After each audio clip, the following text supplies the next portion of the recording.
Welcome back to another reading and correcting with me, Kindar, the Tiger Writes, and Ty, the Tiger Supervisor.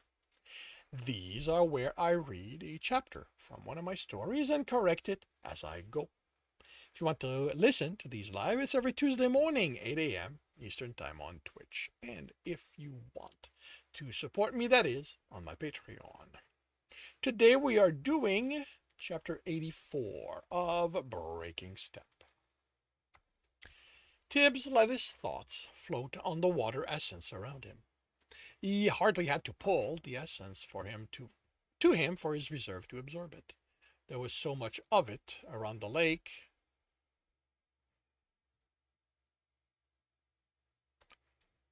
Da, da, da, da, da.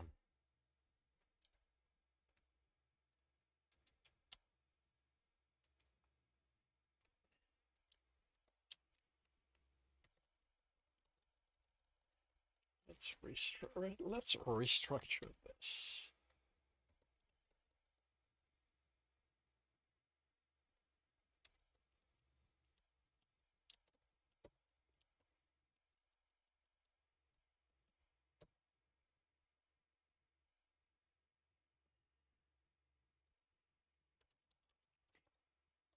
I don't need the rest.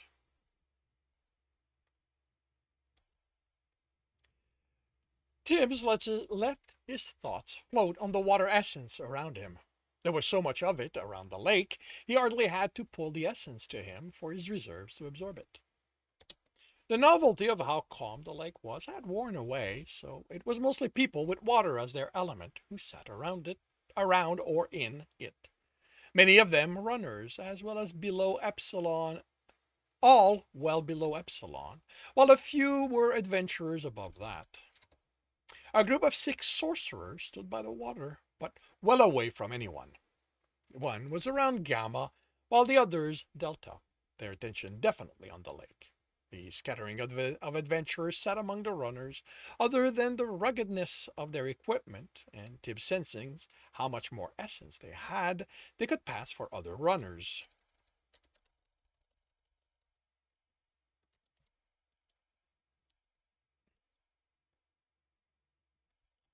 Other runners reading or talking, while water essence gently refilled their reserve. Only 3 runners were, like him, actively pulling essence in, and in them, Tip could sense their reserve filling. He'd asked Darren about buying the lake, like he had the land where the corruption pool was, but unlike it, the guild wasn't looking to discharge itself of the land the pool rested on. It could still be purchased, the merchant had told him, but the amount of money needed to convince the guild would be so high that even a merchant like him would have trouble explaining where it had come from. Darren hadn't said more, but Tibbs understood the message. The guild would ask questions, and it had adventurers who could force Darren to speak the truth. And in the end, what would Tibbs gain from owning the lake? Coins for selling it to water sorcerers? He'd need a lot of them to help Craggle Rock survive the destruction of the guild. Tibbs had made the mistake of asking Darren how towns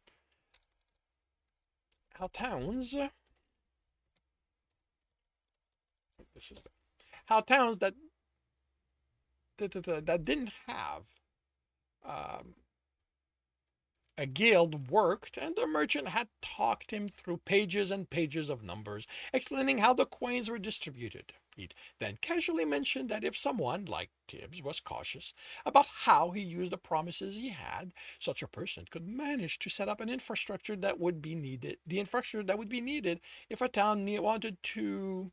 He'd smile in that way that made it clear he knew something others didn't, to force the guild to leave them alone. And Tibbs hadn't, and Tibbs figured the town would own the lake once the guild was gone. And if the governing body, another thing Darren had explained the city without a guild needed, wanted to, they could sell it and get the coins directly. Tibbs had no idea how he'd go about finding people to run things in Craggle Rock, but he was starting with Krosef. The server knew business and what runners needed, and the sorcerers were no longer focusing on the lake, sending essence in it and pulling it out. there was no one with air around, so Tibbs used it to carry their words to him. Happened before? One of the Delta sorcerers asked. They had an etching before them, too complex for Tibbs to understand. Three nexus this close together? The one next to her replied, not in this configuration. I don't know if the Berkian site qualifies. The one facing them said, I was thinking about Justitin, he said, but Berkion is. His focus wavered, and as he felt eyes on him, and whatever they said was lost to the distance.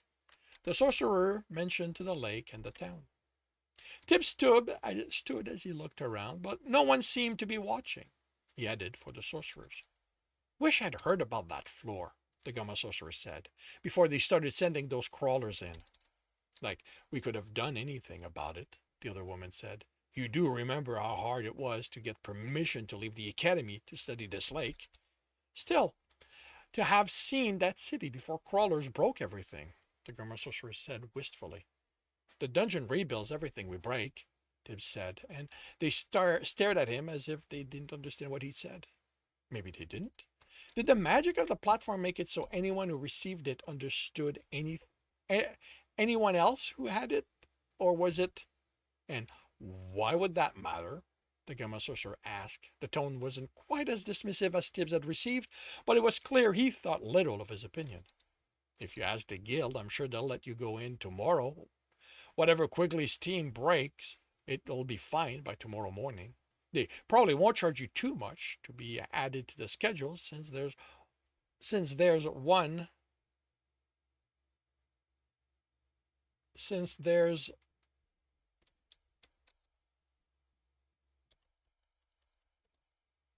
no one. Okay. Since there's no one doing that floor for the rest of the week. Do a crawl? One of the women said disdainfully. We're no crawlers anymore. We're scholars.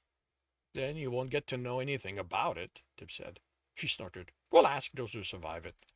Tib smiled. He'd make sure to let Quigley know about these sorcerers, so he could ask for a lot of coins to give them the information. What's so special about the lake? He asks. Nothing, the Gamma sorcerer replied, cutting off the sorcerer who was about to answer Tibbs. You were studying it kind of hard for it not to be special. The only other place where sorcerers look at it like you were is the corruption pool. Is that where you were pointing to? Don't, the Gamma sorcerer said as that same sorcerer opened his mouth. What is he going to do? He's a crawler. I don't even understand the significance of this lake, let alone that this city somehow has three of them. Three? The sorcerer ignored his superior's glare. Nexus, like this lake, that pool, and the area by the training grounds, should take centuries of something concentrating the essence until there is so much of it a connection to the element forms. Can't they happen if something big happens? Exactly. Then the sorcerer gave Tibbs an odd look. There was a corruption adventurer in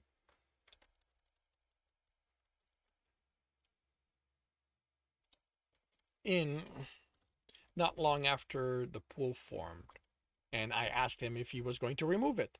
He told me he couldn't because something had happened to make the pool close to the corruption element. The sorcerer gave the Gamma one an uncomfortable smile. You might as well continue. The mystery is how there could be three events that would create such a connection to three of the elements. Water, corruption, and... Right, Earth. Tibbs had had his audience behind the archery field. Did that mean there was such a place inside Stowe? One for fire? Or would fire sorcerers try to buy the dungeon away from the guild if that was the case? What about where he'd had his audience with light? Or the alley for metal? How many until Craggle Rock receives so much attention the guild couldn't ignore it anymore? He walked away, his mind spinning. He had to hurry to find a way to bring Marger here. Tib slowed his pace as he felt watched again. He extended his sense, but no one within the marketplace stood out. Marketplace crowd stood out. He reached for the jerky in his pocket. No one with an element was directing their essence at him, which was usually what triggered his sense. Some of the guards were keeping an eye on him since they knew he was a rogue, and Irdian probably had orders to catch him in the act, so they'd have an excuse to send him to the cells again. But this wasn't what triggered his sense. Hi, Serba. Hey, Serba. He dropped his hand, and the dog that had settled next to him, snatched the jerky out of it. The dog was massive and with black fur. Who's this? Timber, she replied, falling into step on his other side. Who is going to get a talking to? It's your essence, isn't it? You're doing something to make dogs like you. I'm just being nice to them. He rubbed the dog's head. The dungeon has dogs now. And do you have them eating out of your hands too? She asked in derision. I didn't have any jerky. He glanced at her. Does Erdian have sorcerers keeping watch on me? She snorted. You aren't so important the commander will devote those kind of resources. You and rackets are only one of many things he needs to deal with. And right now, the nobles are trying to cut themselves off from the city. The noble that are trying to cut themselves off from the city are taking most of his attention. What made you think he'd done that? Just a sense of things. He studied her face while focusing his sense on her. How are you feeling? I'm fine, she replied, tone sharp. Her essence felt as full as someone without an element did, so she might not have caught what was going around. Do you know what's making people sick? No, she hesitated. Neither do the clerics. He raised an eyebrow to prompt her. She sighed. Yesterday, the men stationed at the edge of the city on Dungeon Way just dropped where they stood. We have guards suffering from the weakness, like everywhere else in the city, but they said they'd felt fine, then all of a sudden, exhaustion hit. The commander had clerics look them over, and all they said was that he had to stop overworking them. But Erdian doesn't do that. The schedule has us on light patrol unless there's something going on, and they include times for us to rest. But do they rest? She shrugged. That's not my problem or the commander's. I'm dealing with it by avoiding anyone who isn't a runner as much as I can. She tapped her thigh. She tapped her thigh 3 times, and Timber moved next to her. Not tapped, slapped. She slapped her thigh 3 times, and Timber moved next to her. I have to get back to my patrol. I just need to know. Just need to know what things. One thing. Just need to know one thing. How is Jackie dealing with the dogs in the dungeon? Tibs grinned. By hitting them as hard as he can. But don't worry, they still like him.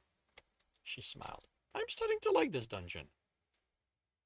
Tibbs turned into the alley, passing through the shadow cast by the setting sun. They were still watching him.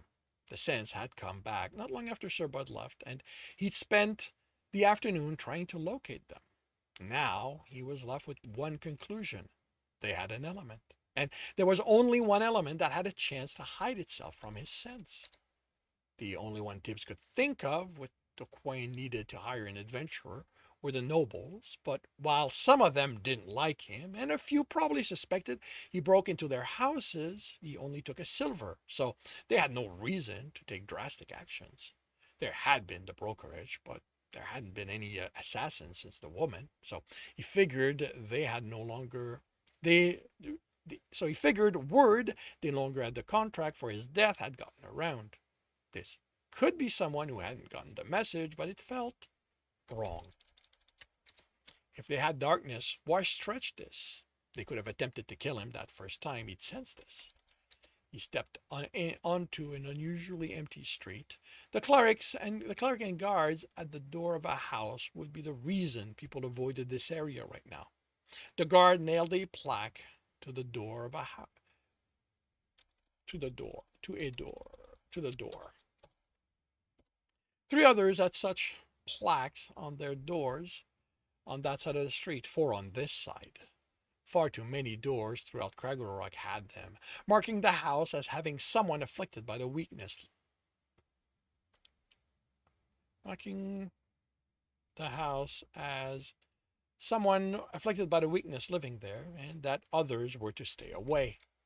Don had explained what contagion was, that should not be capitalized, how sickness could jump from one person to the other. How it happened, he didn't have a definite answer.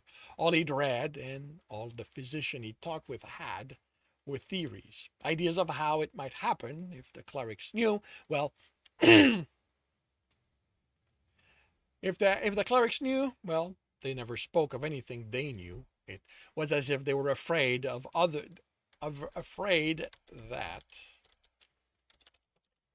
if others knew what they did, they would no longer be needed. Not that needing them seemed to help anyone at the moment. Someone called to the passerby at the intersection.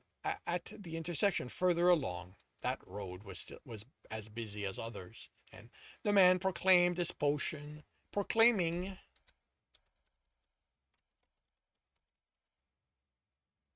and the man proclaimed his potion as being able to protect from the weakness.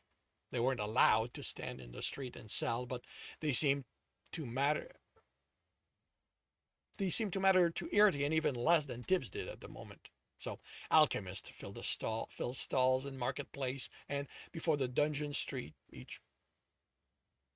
each claiming to have a remedy for it and all other ailment. Of all of them, Tibbs had only sensed two who, like the blacksmith and baker, had a faint element in their essence that didn't show up in their eyes. Alchemy was a real thing. Don had confirmed when the first one had appeared, and Tibbs asked how what they sold could work if they couldn't weave or etch. The alchemy was the process of pulling essence out of object, much like sorcerers did, but by using natural processes such as soaking and filtering, boiling and overheating. Tibbs asked how such thing was possible, and Dodd had pointed it to something as simple as coating a blade with rotten meat to impart it with some corruption, so the rot would spread to a victim. Alchemists simply used more refined methods. Alchemy, he told them, was the domain of those who aspired to an element but couldn't work up the courage to go through the steps to gain one. Don hadn't spoken with the mocking Tibbs expected, as if he thought it was a valid route to take, unlike adventurers who seemed to mock anyone who lacked the fortitude to even try. But as real as it was, because the potions alchemists created didn't have the immediate result of those made through essence weaving, it led to charlatans claiming to be such, and as far as Tibbs was concerned, those were who filled it. Filled what? Filled it. Filled the market and streets. Who filled the markets and streets, taking coins from the desperate while offering only false hope in return. He'd set his rogues to watch those who only came for the day, sold lies, and then left. Those were to those would